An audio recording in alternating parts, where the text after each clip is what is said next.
today I'm going to be talking about murdered and missing Indigenous women. And this topic is really important to me because I believe this topic isn't really talked about enough. And it is such a heavy topic. And I believe more people deserve to know about it because there's over at least 5,713 cases of murdered and missing Indigenous women, and nobody is doing anything about that. And that really breaks my heart because I believe those families deserve justice and they're getting nothing. And I want to talk about it because I want to bring more awareness and immense trigger warning before I start seriously talking about this topic, because it is a really sensitive topic, and I'm going to be talking about violence, and I won't go so detailed, but it's going to be a bit heavy topic today. So if you don't like the idea of that, please click off and join us in the next episode. So I'm going to talk about why do the Indigenous people wear red. And before I talk about that, we're going to talk about somebody who connects to that topic very well. And his name is Cole Briggs Plenty. And he was an actor who passed away last year on April 5th. And he was Indigenous.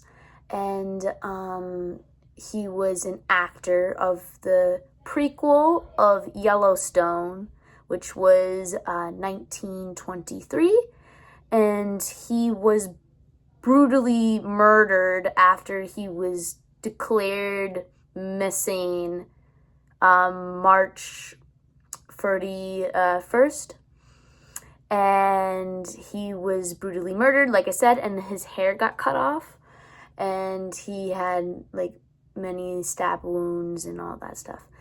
And he was and his body was found by a unoccupied car. And so the Native community was very outraged by that. So they wore red, or they were advocating people to wear red for him all over TikTok last year around that time, which was April 5th. And many people who were Indigenous were advocating to people to wear braids, even if they weren't Indigenous, because the braids are very sensitive, to the Native community. Braids mean everything to the Indigenous people because it makes them feel connected to nature, heightens their senses around their environment, and is also their heart. And so if you cut that off, it's you're killing a part of themselves. And so after he was found dead, his hair was everywhere, and yeah. And his sister too went missing too. Her name was Kaya. And so this also kind of relates to my topic, and this is very important because she was also, I think she was missing first. I'm not fully strong by that, but I couldn't find anything saying when she went missing.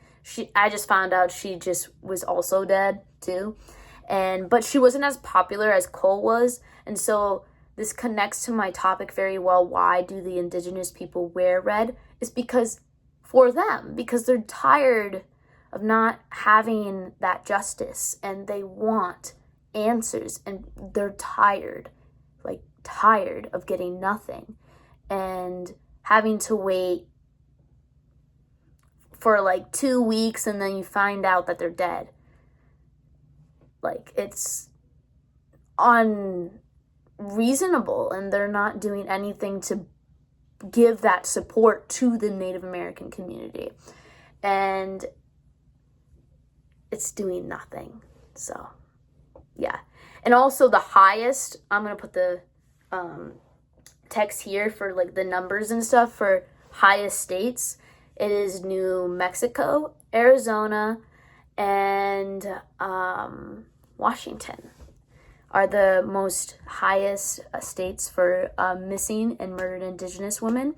And over at least 84% of them have experienced some type of sexual assault and or any type of violence in their life.